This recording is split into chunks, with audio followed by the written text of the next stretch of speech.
You have found yourself on another episode of Locked On Bulls. On today's episode, we're going to talk about the reports that the Chicago Bulls are ready to talk contract extension with Josh Giddey before the start of the season. Are the Bulls making a mistake? Should they be waiting to the season to get a little bit more data on Josh Giddey before they decide to sign the 22-year-old point guard to a contract extension? We're going to talk about all and more on today's Locked On Bulls.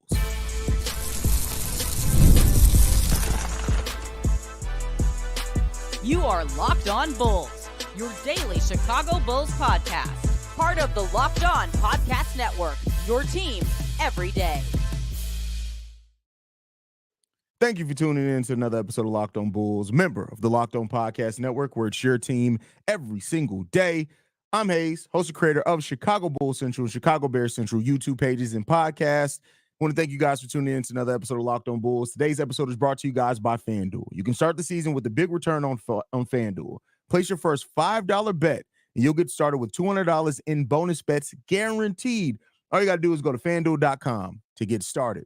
But all right, y'all, let's go ahead and get into it for today. So this one came out early today, in which the Bulls are reportedly, right? This is reports. We don't know anything for sure. We haven't heard anything certain. This isn't even necessarily from a Chicago Bulls insider. This does come from Shams, though. So, that he was on Brian Windhorst, and he did say this. He's someone that I think the Bulls would engage with.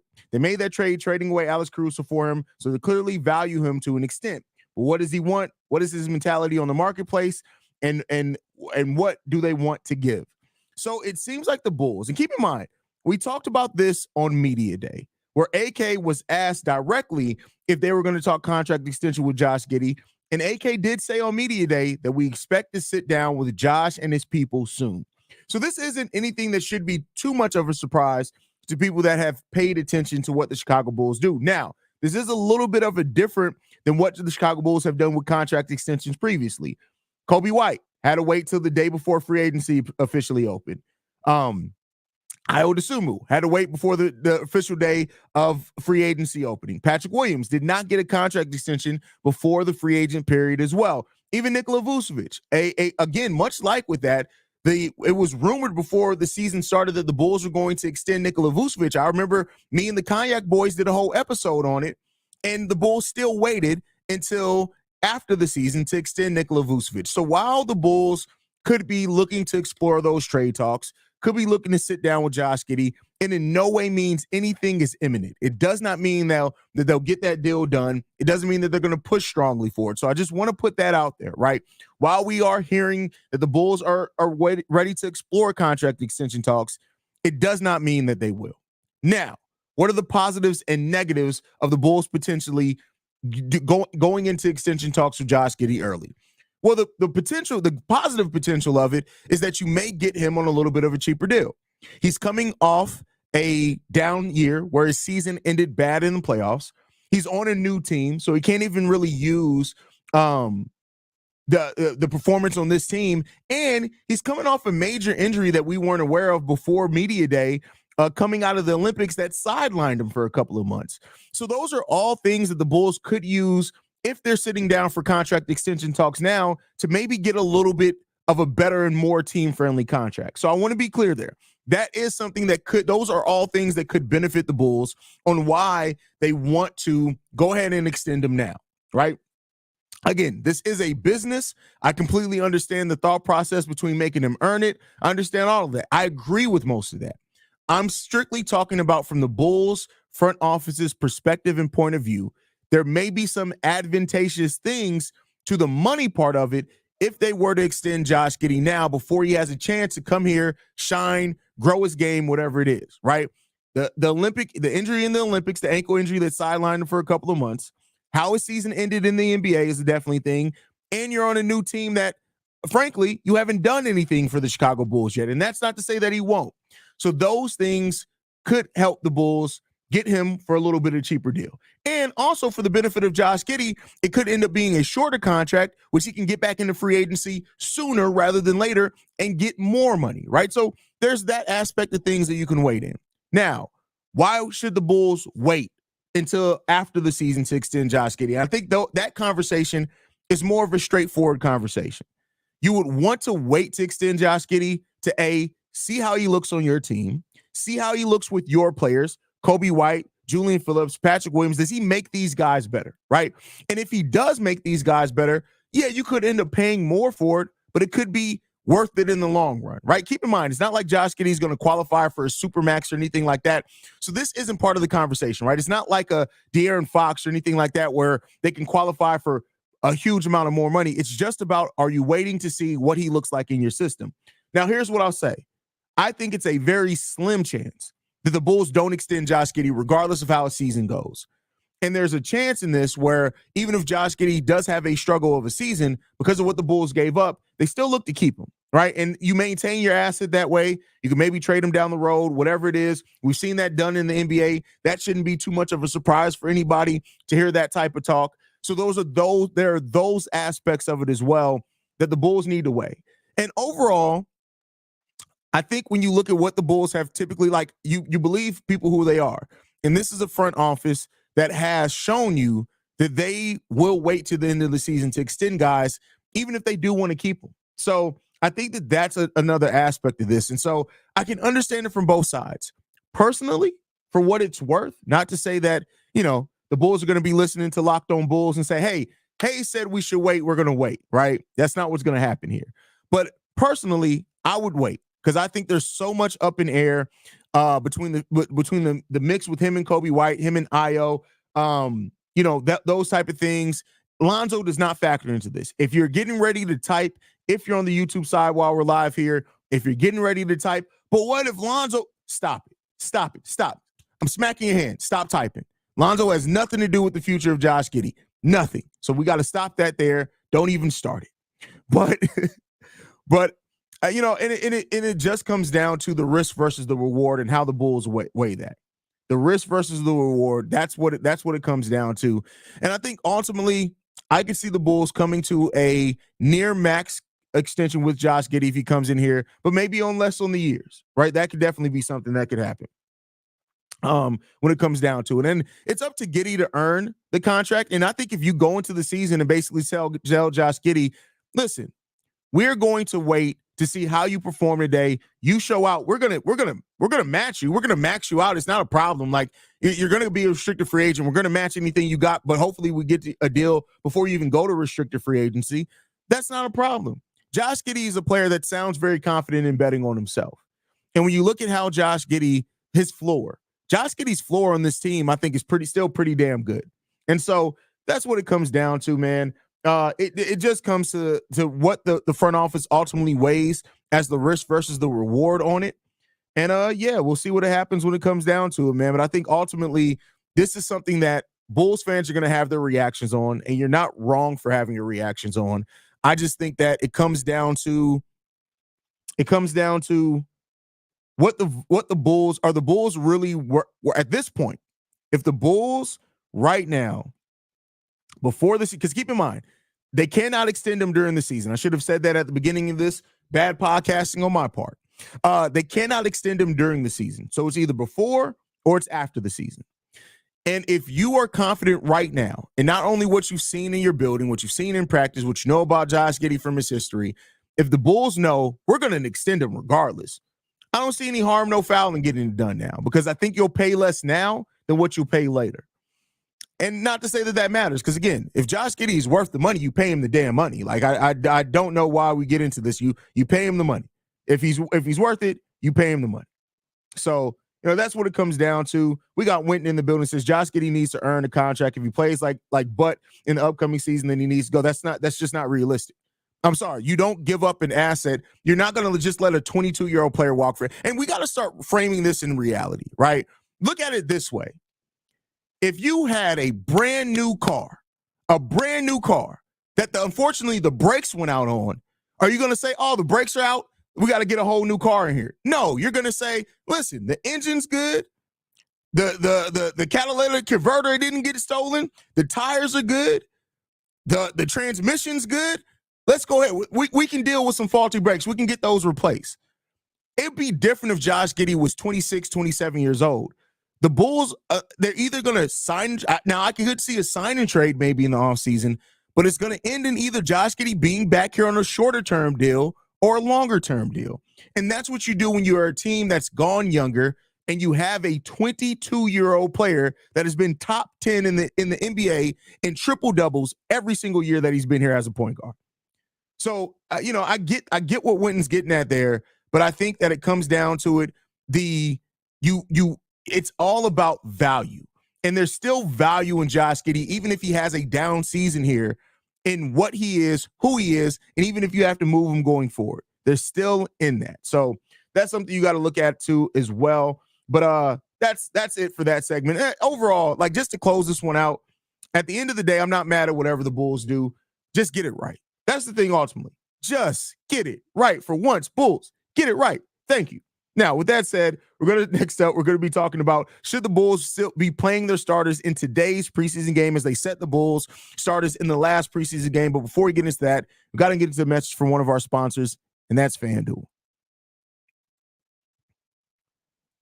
All right, Bulls fans, I've been talking to you guys about FanDuel all season. They're one of our most consistent sponsors here at the Locked On Podcast Network, and we got a great deal for you. You can start the season with a big return at FanDuel, America's #1 sportsbook.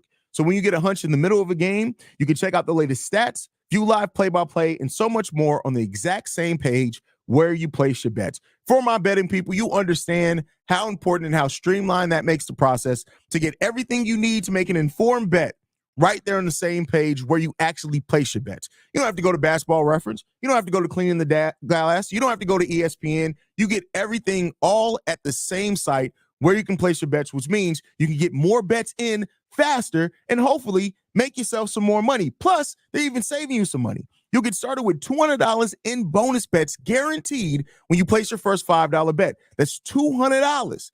$200 in bonus bets guaranteed when you place your first $5 bet. Some of y'all broke and really shouldn't be betting anyway. And for that, you get $5, you get $200 in bonus bets. That's a great savings and a great deal no matter which way you cut it. Now, to get this done, all you got to do is go to FanDuel.com. Again, that's FanDuel.com to get $200 in bonus bets guaranteed when you place your first $5 bet. You can tell them Haize sent you. All right, everydayers. Thank you guys for tuning in, especially for my live viewers over on the YouTube channel. I can't stress this enough. If you listen to the podcast side of this after the fact, or if you're even watching the video after the fact, we're live every single day on the channel, 11 a.m. Central Time, 12 p.m. Eastern Time, every single day. And if you want this live interaction, the chat is booming. They're going off. We got some great basketball minds in the chat here every single day. Come and pull up to us live, man. Pull up with us live. Come and hang out with your boy live. With that said, man, let's go ahead and get into this. Should the Bulls be playing their starters in the Bulls' third preseason game? And I'm of two minds when it comes down to this. Two minds. And the reason why I say that is this. Have you seen enough, right? This is a team this season that has a lot of new moving parts. And they have a lot of new offense. They have new coaching staff. And to me, you still need reps, right? It'd be different if through the first two preseason games, the starters were out there and they just looked like a well-oiled machine and everything looked great, all this type of stuff. But it did not look, even when the starters were out there, that all the kinks were worked out in this offense. They did not. It did not. So because of that, I do think, and I get it, if players get banged up, if they wake up sneezing weird because of their allergies, I can understand you wanting to sit them. But I don't think that the Bulls are at the place of some of the other teams, even in the Eastern Conference. Like, hell, we just saw the Milwaukee Bucks play their starters almost 30 minutes against the Bulls' second and third string guys. You know why? Because that team has aspiration. And while I don't think that the Bulls' aspirations are as high as those teams, not by any stretch of the imagination, you still have things that you have to figure out with this team. The on-ball, off-ball of Coby White and Josh Giddey has not been worked out yet. The rhythm between Coby White, Zach LaVine, Josh Giddey has not been worked out yet. Patrick Williams hasn't even really looked like an NBA player in the preseason so far. Nikola Vucevic definitely don't fit in with what the starting lineup's doing. Io's only played a game and a half, basically. And so while the young guys have gotten a lot of reps, and I love that because Modest Bucilis, Dalen Terry, Julian Phillips, all these guys have shown us something that shows that they are ready to contribute for the Bulls this season. But I still think you have enough with this starting lineup that you still have to work the kinks out of, that you can't necessarily just say, let's just sit them and not play them at all. I'm not saying they need to play 30 minutes. I'm not even saying they need to play 25 minutes. But to get your starters out there for 12 to 15 minutes together to work it out, I think that is still important for this team to figure out and get over this learning curve that they have. Now, I mean, some of that's going to be done over the regular season anyway, right? The Bulls play 5 preseason games this year where a lot of NBA teams only play 4. So maybe the Bulls do sit them one more game because they have that. But I think ultimately, with where the Bulls are and how much has changed this season, defensively and offensively, right? And you're still figuring out the balance of this version of the team. Yeah, you got years of looking at Kobe. You got years of looking at Zach. You got years of looking at Ayo. But there's been so much stylistically that has changed about this team that you really have to figure out some things, in my opinion. We got Vaughn in here, says, I think Billy will play starters normal minutes in that last preseason game. And I think that's what Billy Donovan has done the last 2 years, if I'm not mistaken. I could be wrong on that. I think that's pretty sure. I'm pretty sure of that, I should say. But you got to look it out. Winton says the Bulls starters definitely need to play tonight. I agree with that one. We got another one. Rob says starters I will play at the start of both halves, few minutes. Love that thought, Rob. Love that thought. Playing the starters 2 stints at the beginning of both halves and letting them sit down. 2 10-minute stints, 2 8-minute stints for 16 minutes. I think that's solid, right? Get your starters in rhythm. And I think we got a lot that we still need to work out. Hell, are the starting positions even solidified? And if they are, should they be, right? Have we seen anything from Vooch to say 100% that Vooch should be our starting center? Have we seen enough from Patrick Williams to say that Patrick Williams should just be the incumbent starting power forward, right? And I have a video over that over on NBA Central, by the way, because I do think we will have a new starting power forward by the end of the 2024-25 season. Shameless plug. Go and check out Chicago Bulls Central. But with that said, you got to look at those things, I think. And I think the Bulls coaching staff and the medical staff is trying to walk this thin line between we don't want to risk anybody getting hurt. And I understand that with the injury history that the Bulls have had the last few years, you don't want to risk anybody getting hurt. I understand that. But we've seen before players sit the whole preseason game and they get hurt 5 games into the season, the whole preseason, and then get hurt 5 games into the season. You can't play with scared money, in my opinion. Scared money don't make money. And so I think you got to start them a little bit and play them a little bit. And I'm not saying they need to play a full thing out there, but they do need to play. And, we'll see what happens when it comes to that. We got Bradley says, Giddey looking good so far. Far better player than what people. Oh, I agree. I think that a lot of people, namely JDH, who's in here, that's my brother. Shout out to JDH. I think a lot of people kind of underrate what Giddey can do. But listen, one thing the caveat I'm going to give, well, not caveat, but the thing I'm going to say, and I say this about everybody, if you guys will watch me long enough, I always say this. This is one of my patented phrases. Potential is not always realized. And Giddey has the potential to be a perennial all-star. That don't mean he going to be it. Now, whatever way you lean on that, you have your right to lean on. But Giddey has all the potential in the world, all the talent in the world to still be a perennial all-star. If he becomes a plus defender or a better three-point shooter, you might as well write it home. He's going to be an all-star contention every single year. But just because you have the potential to do that doesn't mean you always do that. And I think that's a part that you got to look at this as well. So, overall, we'll see what it comes down to, man. I am hoping that the Bulls do play their starters a little bit today. Again, I don't need to see them 30 minutes out there. I don't need them to Milwaukee Bucks this thing up. But I think as well with adding Lonzo, which we're going to talk about here in a second, get a look at what your whole lineup is going to look like. And the way that I envision this, and maybe I'm wrong on how this is going to work out, but I envision that the Bulls, regardless of who starts between Vooch and Jalen Smith, I think Jalen's going to play a lot of minutes with the starters. I think that's going to be a lineup that tries to zoom. They try to get out. They try to run. And then I think they're going to try to simulate that on the bench as well. I think whenever Lonzo plays, and I know he's playing tonight, but I'm talking about in the regular season, in the games that he's able to play, you have Lonzo with his basketball IQ and his passing to help set up Dalen Terry and Julian Phillips and for Ayo Dosunmu to be able to do more of his roaming thing and his slashing thing, right? Basically, the way that I would use, we'll get into that in the next segment. I'll get into how I think Lonzo should be used during the regular season, but I envision something where he is helping maximize on the young Bulls and their raw talent because of his basketball IQ and how he's able to help them get to where they need to get to, if that makes sense. So overall, though, I do think the Bulls starters need to play tonight. I'm not going to put a minutes number on it because I don't think it's not about the minutes, but I do think that they need to play tonight so that we can see what they have in them. That's my personal opinion, and we'll see how that goes over time.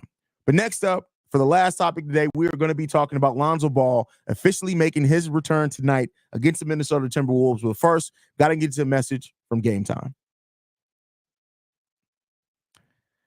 All right, Bulls fans, I've been talking to you guys as well about Gametime, and Gametime has a great new feature called Gametime Picks that makes getting tickets to see your favorite teams play live even easier. And listen, they don't even just have games. They got concerts, theater, comedy shows, everything that you can think of. If you can buy tickets for it in a live event sense, you can get it on Gametime.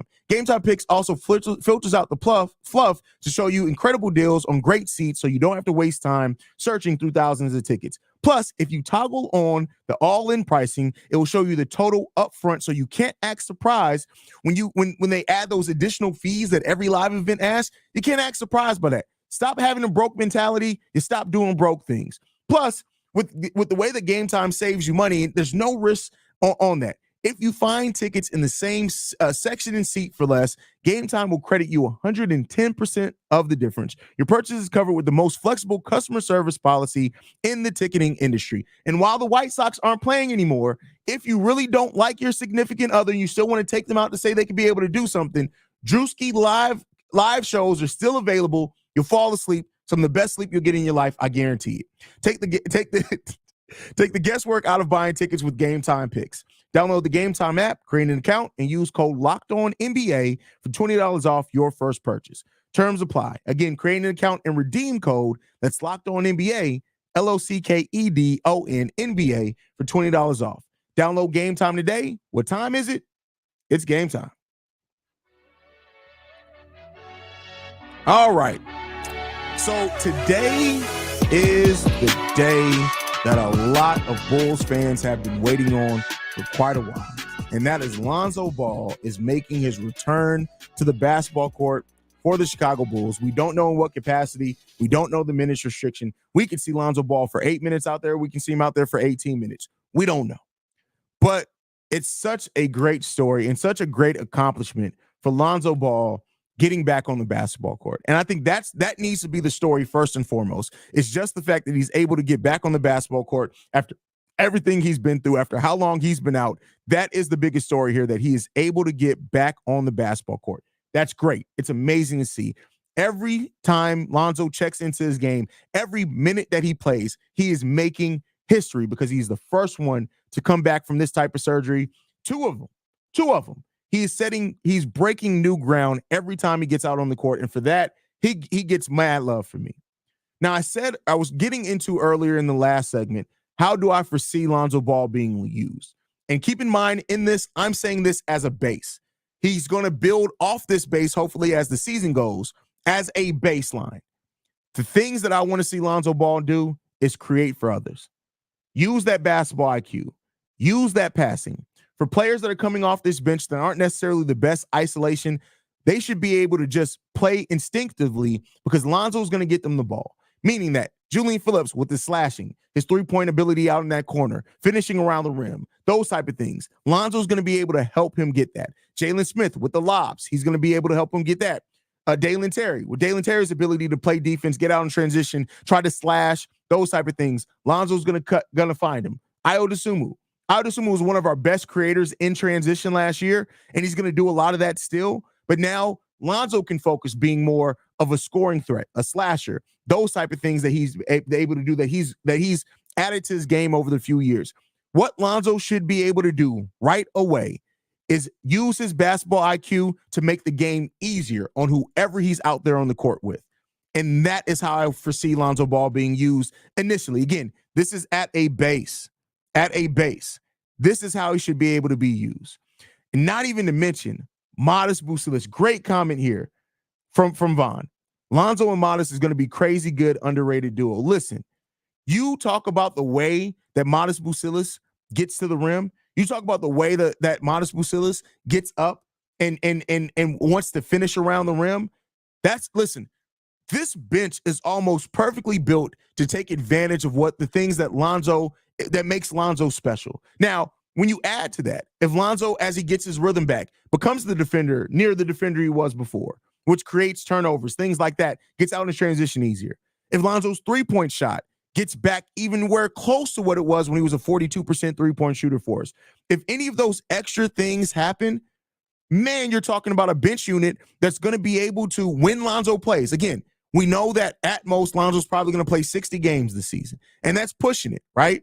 But if he's able to do that, regardless of the number of games that he plays, when he's out on the court, not to say that they can turn their brains off, but they're going to be able to just focus on what they do well. And that is what Lonzo Ball can bring to this team. And that's what I'm looking to see. It's the basketball IQ.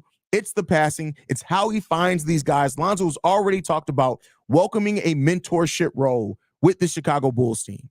And so all these things coming together for Lonzo, that's what I'm excited to see.